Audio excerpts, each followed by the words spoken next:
Hello, I'm Richard Vobes. I'm out on another walk and I'm the Bald Explorer. And this time I'm with Harriet. Hello, Harriet. Harriet and Lola. And Lola. Hello, Lola. Hello. Where, Harriet, are we? You've brought me somewhere very interesting. You live in Shropshire. Yes, we're in Ludlow in the south of the county, in the Marches. In the Marches. In fact, Ludlow is sort of the centre of the Marches. Yes. Yes. Yes. We're down by Ludford Bridge. Yes. And behind us you can see Ludford Bridge, a medieval stone bridge built, a long time ago. But the interesting thing, let's go on the move because there's a red light. Oh. Whilst we can, we get going on our little stroll. Put the dog down. Yes, of course. It's quite heavy. Dog. Ludlow, the name Ludlow, it's very close to Wales. The name Ludlow comes from the Saxon. It's really a Norman town. It's a planned town, but it's named Ludlow, and it comes from Lud and Low. Lud being the noise of the river, because there was rapids here. Yeah. And the rapids made a noise. Low, curiously, means on a hill, even though it's low. So Ludlow itself is on a hill, which it is, above a noisy river. And that's why it's called that. Now we're walking up one of the little roads. This is, I say little, they're very wide, aren't they? Very wide, yes. One of the wide roads that goes up towards the medieval town. And we're going to pass through one of the 7 gates. In fact, this is Lower Broad Street. yes. And what struck me was about the gardens outside the houses on the left when we came down. Yes. They're What amazing. about them? About the fact that I'm guessing they haven't got big gardens at the back, so they've made a garden on a walkway. So their garden, so the path divides the garden. Yes, That's what you're saying? You can put it much better than Well, sorry. so as we approach the gate, there are 7 gates in Ludlow, but this is the last of the surviving gates in Broad Street, and we're going to then go through what's left of the remaining medieval wall here, which then takes us up towards the main medieval town. And Ludlow being where it is, a fascinating Norman town, being a planned town, it has what's the word I'm looking for, a preponderancy? That's not a real word, is it? I don't know what the rest of your sentence is. Well, it has a lot of Right. has a lot of timber frame buildings. Yes.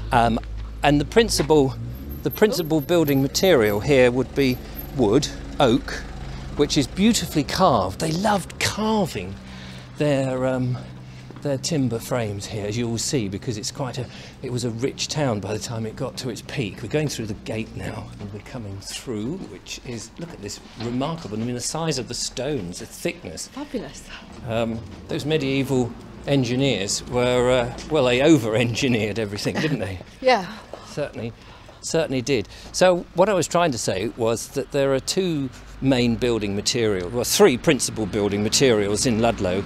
You've got the timber frames, which is wood, the oak, and then you've got a lot of brick, which came in the sort of 18th and 19th century, and very little stone, even though there's a lot of deposits of stone, and I forget the names because I'm not very good on that. Silurian stone, something like that.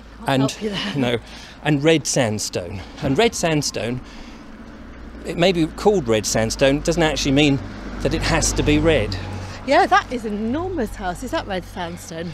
I don't know for sure, but it could be. Yeah, it's amazingly grand though. It's in a row of grand houses. Yes. That one particularly so. Particularly. And I mean, there's so many grand houses. So as we make our way up, this is Broad Street, as we make our way up, this really, what you see now, because most of them are brick, stems from the 18th and 19th century as a result of the prosperity. And one of the prosperities that came to Ludlow at that sort of time was glove making. Yeah. Leather gloves or wool gloves? I guess all gloves. All gloves. I mean, you wouldn't think that something so slender that slides onto your hand would make you so rich. No, exactly. I wonder, yeah, it'd be interesting to know more about that. But originally, Ludlow was built on the back of a sheep. wool. Ah, right, yes. Wool was the main. So maybe wool gloves. Wool was the main thing originally back in the medieval period, in the Middle Ages, and when the Normans, after the Normans had built it and sorted out the French, wool became the thing in the sort of Elizabethan period, really. Yeah. And it's that time you get these rather magnificent timber-framed buildings. Now we're approaching one called the Angel, which was a coaching inn, and in the 18th and 19th century, when the roads were turnpiked and improved, Yeah. Ludlow was one of those towns that would take you to London, Right. and from here the Angel Hotel, which is no longer the Angel Hotel, it stopped trading I believe in the 90s. Right. It would take you 27 hours 27 hours. to get to London. Wow.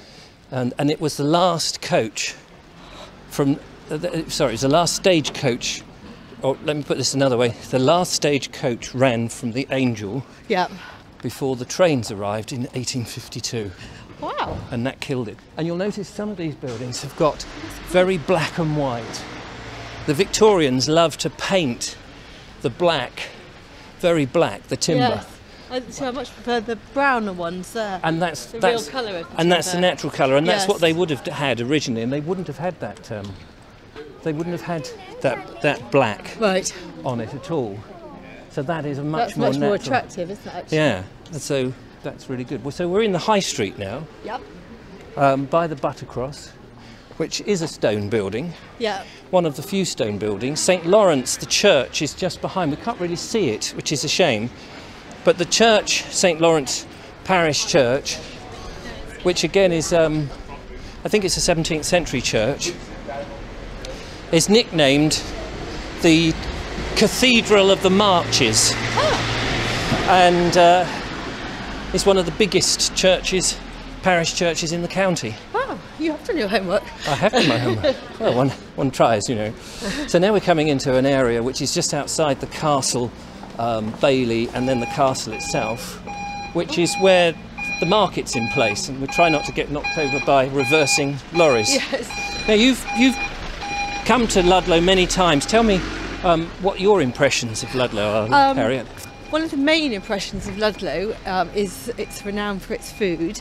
It was one of the first places outside a major city to have a Michelin-star restaurant, and at one stage there were 3 of them. So it became a real foodie capital of the Midlands. I was lucky enough to go to one of them, which was amazing, and I think he's moved to London now. So lots of people came here for the food, who'd never have come to Ludlow otherwise. And on the right we can see what quite often is a major food market. It's a different type of market today, selling all sorts. But when you and I came last time, just before Christmas, every type of food. It was amazing. And then this weekend they've got the Ludlow Food Festival. So we're filming at the beginning of September, yes. And just because the video will of course be on YouTube for a long time, and it happens every year, doesn't it? Yes, it's an annual event. This year from the 8th to the 10th of September, and funnily enough the Shrewsbury Food Festival is kind of based on it, but it's still much smaller. But this not only has loads of food stalls, but a lot of celebrity chefs come to demonstrate their skills, and again it brings in a lot of visitors, not just from Shropshire but from all around the country. I was asked to work here this year, but unfortunately I will be away. You're going on holiday, which yes. is rather nice. So we're going to end our little whistle-stop tour of Ludlow outside the gates of the castle, where the food festival will be starting on the 8th to the 10th of September. So if you get a chance to go there, I definitely would. We won't be able to go in, unfortunately, but I can kind of just show you a little bit of the castle. So as we walk through the entrance and the gates, thank you so much for watching our video. Don't forget to subscribe if you haven't, press the bell notification, and write a comment. Tell me about your visit to Ludlow if you've been. Thank you so much, Harriet. Thank you very much. It's Thank been you, a pleasure. Lola. Thank you. She's not saying anything. And we'll see you on the next one. Till then, bye-bye. Bye. Shame we can't go in. Yeah, just One day we will. Yeah, lovely.